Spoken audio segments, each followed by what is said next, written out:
تو اس پہ بات ہو رہی ہے, شور مچ رہا ہے, غصہ لوگوں کا جو ہے وہ اس کا اظہار کر رہے ہیں, لیکن اس طرح کے تو کیسز ہوتے رہتے ہیں. اور یہاں تک کہ تکلیف ضرور ہوتی ہے, ابھی بھی دیکھتے ہیں ہم اس طرح کے کیسز, لیکن بدقسمتی سے میں یہ کہوں گی کہ مطلب مجھے شاکنگ نہیں لگا, اس میں کوئی وہ نہیں تھا کہ اوہو یہ بھی ہوتا ہے. تو اب یہ ہے کہ ہے تو بہت یہ کامن ہمارے یہاں, لیکن جب اگر آپ اپنے آپ کو اس سچویشن میں پاتے ہیں اور آپ یہ اکراس کلاس بھی ہے, ٹھیک ہے نا, ہم آپ کا تو ایکسپیرینس ہے, تھوڑا سا اس پہ ہم بات کریں گے کہ اس میں ایک عورت کیا کر سکتی ہے نا. ایک بریک لیتے ہیں, واپس آتے ہیں تو عائشہ کے ساتھ اس پہ بات. پروگرام میں واپس خوش آمدید. اس حصے میں ہم بات کر رہے ہیں کہ ہمارے یہاں روز پاکستان میں کہیں نہ کہیں عورتوں پر ظلم ہوتا ہے, مار پٹائی ہوتی ہے, ریپ ہوتا ہے. ہمارے ساتھ پروگرام میں موجود ہیں عائشہ بیدار. عائشہ, ابھی ہم جو بات کر رہے تھے, جو ہم نے مثال لی ہے, جو ابھی زرار بھی بتا رہے تھے, شیخو پورہ کا جو واقعہ جو وائرل ہوا ہے, اس میں ہم نے وہ خاتون جو بہت بے دردی سے پٹ رہی ہیں ان کی بھی ویڈیو دیکھی. وہ کہہ رہے ہیں جی معاملہ ہمارا آپسی تھا, وہ رفع دفع ہو گیا ہے, اور یہ ایک ٹپیکل ہے بالکل کہ دے ڈونٹ پریس چارجز, وہ پولیس کے پاس نہیں جاتے, وہ کہتے ہیں اب زیادہ بے عزتی ہو ہی گئی ہے آلریڈی. تو ایسے میں آپ چونکہ کاؤنسلنگ کرتی ہیں, آپ کے پاس اس طرح کے سروائیورز آتے ہیں, تو کیا what do you suggest to them کہ کیسے آپ اس سے ڈیل کر سکتے ہیں, what is it that they can do to put an end to it? It's a very difficult one I think, یہ کیونکہ آئی تھنک پورا سسٹم, جیسے یہ ویڈیو میں بھی ہمیں ایک چیز جو بہت واضح طور پہ نظر آئے کہ the system failed her, and our system does fail women. حالانکہ لاز بھی اب بن رہے ہیں, تو اگر آپ دیکھیں تو یہاں پہ ایٹ لیسٹ یہاں پہ ایک ڈفرینٹ چیز یہ ہوئی کہ پولیس نے خود سے کیس کیا, تو وچ از اے بگ ڈفرینس. لیکن وہاں پہ بھی ایک اوور آل جو ایک ہمارا سوشل سسٹم ہے وہ زیادہ پاورفل ہے, جو اس پہ پریشر ہوگا, جو اس کو گھر والے کہیں گے اپنے تو نے سسر کو جیل میں کرا دیا, بالکل, اور کیا کیا اس کو دھمکیاں ملی ہوں گی, اور اگر دھمکیاں نہیں بھی ملی تو عورتوں کو خود بھی پتا ہوتا ہے کہ ان کے آپشنز کتنے لمیٹڈ ہیں.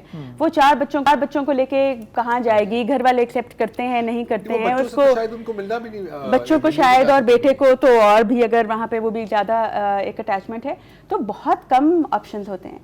تو کاؤنسلنگ میں یا ہم لوگ ٹریننگز میں بھی جب بات کرتے ہیں, اور اگر لائر سے بھی اگر آپ پوچھیں تو یہ والی چیز بار بار آتی ہے کہ کمپرومائز کتنے زیادہ کیسز ہو جاتے ہیں.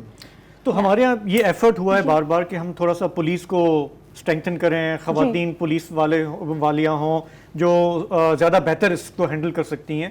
آپ نے کہیں دیکھا ہے, آپ کا ایکسپیرینس کیا رہا ہے کہ کہیں مائکرو لیول پہ اس کا کوئی فرق پڑ رہا ہے یا نہیں, کچھ نہیں ہو رہا ابھی؟ میرے خیال میں پولیس میں جو انویسٹمنٹ ہو رہی ہے, کافی ادارے کر رہے ہیں, لیگل ایڈ سوسائٹی وغیرہ والے بھی کافی کر رہے ہیں, تو میرے خیال میں اس میں فرق تو آ رہا ہے. شاید اس کی ایک مثال یہ بھی ہے, لیکن مجھے ابھی بھی لگتا ہے کہ جو سوشل سسٹم ہے وہ پھر بھی ابھی بھی اس پہ حاوی ہو جاتا ہے پولیس سے جانے سے پہلے. اب یہ بھی کیس پولیس تک گیا کیونکہ وائرل ہو گیا, جو اگر عورت جا کے خود شاید اگر رپورٹ کرتی تو کیا رسپانس ملتا, ایف آئی آر رجسٹر ہوتا نہ ہوتا, آگے جا کے کیا چیز ہوتی. آئی تھنک وہ ابھی بھی اتنا ہمارا اسٹرینتھن نہیں ہوا, بلکہ شاید ابھی قریب بھی نہیں اتنا پہنچا کہ اسٹرینتھن ہو جائے. اور آگے جا کے اگر وہ کر بھی لیتی ہے, اس کو کیا فائنینشیل ملے گا, اس کو کہاں سے پروٹیکشن ملے گی, شیلٹر ملے گا, اس کا میاں اس سے کھڑا ہوگا, وہ میاں تو باپ کے خلاف تو نہیں کھڑا ہوگا, اور اگر میاں نہیں ہوگا باقی اپنی فیملی بھی نہیں, اپنے ماں باپ بھی نہیں کھڑے ہوتے ساتھ اس طرح کی سچویشن میں.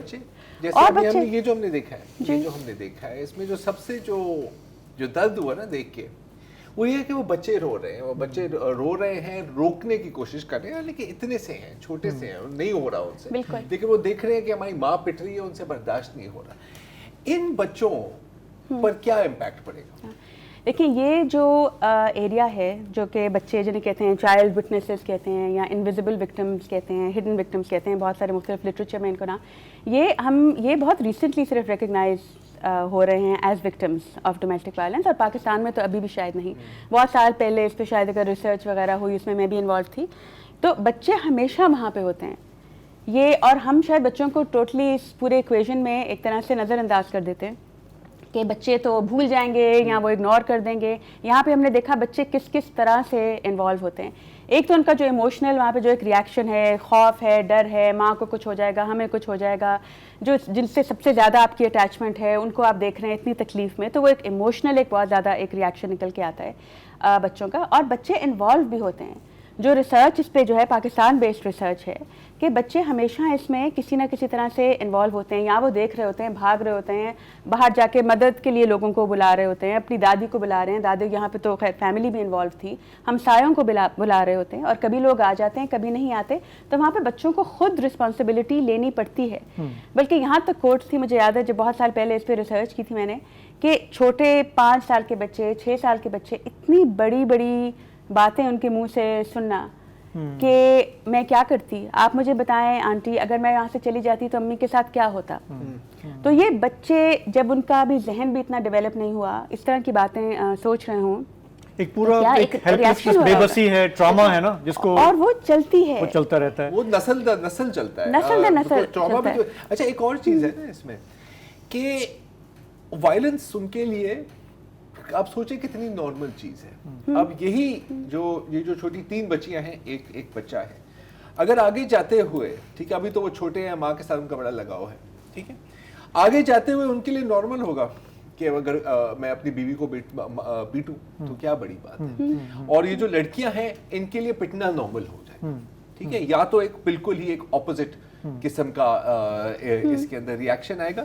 اب جب بھی اس طرح کا کیس ہوتا ہے نا, اگر سوشل میڈیا پر آپ دیکھیں تو جیسے یہ ویڈیو آئی تو اس کے بعد لوگ اپنی کہانیاں بیان کرنے لگتے ہیں. تو ایک جو کہانی جو میں نے پڑھی تھی, اب پتہ نہیں کتنا سچ ہے کتنا نہیں ہے, لیکن مجھے تو لگ رہا تھا کہ یہ صحیح ہے. تو وہ بندہ بتا رہا تھا کہ یار ایک دن میں اپنے اسکول سے واپس آیا, میرا ایگزامس تھا, میں تھکا ہوا تھا, وہ 15-16 سال کی عمر کا ہوگا, تھکا ہوا تھا, وہ سو گیا. اس نے کہا کہ میں جاگا جب مجھے چیخنے کی آوازیں آ رہی تھی اور میں کمرے سے نکلا تو میرے جو والد صاحب ہیں وہ میری والدہ کا گلا گھونٹ رہے تھے. اب وہ تھا ٹین ایجر تھا, تھوڑی سی جان تھی, وہ اندر گیا, اس نے اس کو دھکا دیا, اس کو ہٹا دیا. اچھا باپ گھر چھوڑ کے چلا گیا 6 مہینوں کے لیے, کوئی پیسے نہیں دیے, کوئی حال نہیں پوچھا, اور جو بھی رشتہ دار اس سے بات کرتے تھے وہ کہتے تھے کہ دیکھو کس طرح کی ماں ہے, اپنے بیٹے کو سکھایا ہے کہ باپ پہ ہاتھ اٹھاؤ. ٹھیک ہے, مطلب کہ جو میں نے کیا ہے وہ تو بالکل جائز ہے, وہ تو میرا حق. تو عائشہ دیکھیں, ہمارے جو سوشل سسٹم ہے, ہماری بھی جب بات ہوتی ہے, دوست ہیں, ایکسٹینڈڈ فیملیز ہیں, فیملیز کے اندر مسئلے مسائل بھی ہوتے ہیں, لیکن میں تو اس نتیجے پہ آ گیا ہوں کہ میں I strongly recommend, I don't know what you think of it, میں انہیں کہتا ہوں کہ دیکھو لائف ساتھ گزارنا آسان نہیں ہوتا, بہت سارے مسئلے ہوں گے, لیکن violence is a red line. مطلب جب آپ چاہے وہ یہ جو ابیوز ہے نا, چاہے فزیکل یا ایموشنل ابیوز ہو, جب یہ اگر آ جائے اور آپ اس کو حل نہیں کر پا رہے تو پھر آپ سمجھیں کہ یہ relationship it's not worth it. اچھا لوگ کہتے ہیں نہیں بچوں کی خاطر میں, ان خاتون کا بھی یہ ہوگا کہ جی بچوں کی خاطر, میرے 6 بچے ہیں وہ کیا ہوگا ان کا. اس میں بھی یہ آپ پتہ نہیں یہ آپ ایڈوائز کرتی ہیں نہیں کہ ایسے حالات میں رہنے سے تو بچوں کی اور ذہنی اور جو ہے وہ حالت خراب ہوگی, اور اس میں یہ بہتر ہوتا ہے کہ بحیثیت ایک انسان اپنا عزت نفس کے لیے, اپنی رسپیکٹ کے لیے آپ قانونی یا کوئی اور راستہ آپ ڈھونڈیں. آپ کی یہ بات بالکل صحیح ہے کہ سوسائٹی سپورٹ نہیں کرے گی, ہاں لاز تھوڑے بہت ہیں, لیکن اس کے لیے آپ میں بہت ہمت ہونی چاہیے کہ میں اپنے رائٹس کو آبزرو کروں. تو do you push people in that, do you recommend کہ آپ اس طرف سوچیں یا نہیں؟ ایز اے کاؤنسلر ظاہر ہے ہم اس طرح سے ایڈوائز یا پش نہیں کرتے, ہم انفارمیشن دیتے ہیں, you try and work through کہ وہ خود سے سوچ سمجھ کے بالکل ان کو اس کے اثرات بتانا کہ بچوں پہ کیا ہوں گے. اور آپ کی بات بالکل صحیح ہے کہ جو بچوں کے لیے کرتے ہیں وہ یہ نہیں سوچ رہے ہوتے ہم کئی دفعہ کہ بچوں پہ کیا گزر رہی ہے اور یہ ٹراما کہاں تک چلے گا اور کیا کیا وہ سیکھیں گے وائلنس کے بارے میں. اور حالانکہ ظاہر زندگی میں اور بہت چیزیں ہوتی ہیں, بیچ میں میڈیٹ کرتی ہیں, ضروری نہیں ہے کہ ہر ایک ابیوزر بنے گا یا وکٹم بنے گا, سرکمسٹانسز پہ بھی ڈپینڈ کرتا ہے, لیکن پش نہیں کرتے. لیکن ہم ضرور انفارمیشن اور ان کو سپورٹ ڈیسیجنز میں کرتے ہیں. لیکن ایک جو ریالٹیز میں آ جاتی ہے نا, جو میرے خیال میں بہت بڑا بیریئر ہے, ایز کاؤنسلرز بھی ہوتا ہے, اور ہم ایون جب پروفیشنلز کے ساتھ ٹریننگز کر رہے ہوتے ہیں, پولیس کے ساتھ کر رہے ہیں, پروسیکیوٹرز کے ساتھ کر رہے ہوں, ورکرز کے ساتھ کر رہے ہوں, کہ وہ اگر یہ بھی اگر عورت چھوڑتی ہے وہ رپورٹ بھی کر دیتی ہے, تو دا فیکٹ از کہ وہ کیا کرے گی, ہاؤ مچ. آپ کہہ دیں, وہ کہہ دیتی ہے میں ہمت کر کے میں چھوڑ دیتی ہوں, پھر کیا ہوگا؟ کیا وہ شیلٹر میں رہے گی, جو کہ ویری آفن دیٹ مینس کہ وہ ایک جیل میں ایک رہ رہی ہے, نہ وہ جاب کر رہی ہے, نہ بچے اسکول جا رہے ہیں, نہ وہ باہر نکل رہی ہے, اس کا فیوچر کیا ہے؟ جب تک ہم ایجوکیشن میں انویسٹ نہیں کر رہے, جب تک انکم کی اس کے پاس اپرچونیٹیز نہیں ہیں, جب تک فیملی اور ہمارا سسٹم جو ہے وہ سپورٹ نہیں کر رہا, تو it is a very real problem. کوئی ہیلپ لائن ہے ہمارے یہاں جو آپ ریکمینڈ کرتی ہیں؟ کوئی اگر پھنسا ہوا ہے, فون تو آج کل ہر ایک کے پاس ہے نا, کم از کم مشورہ, کیونکہ ابتدا وہاں سے ہوتی ہے, کوئی بات کرنے والا ہو, کوئی سننے والا ہو,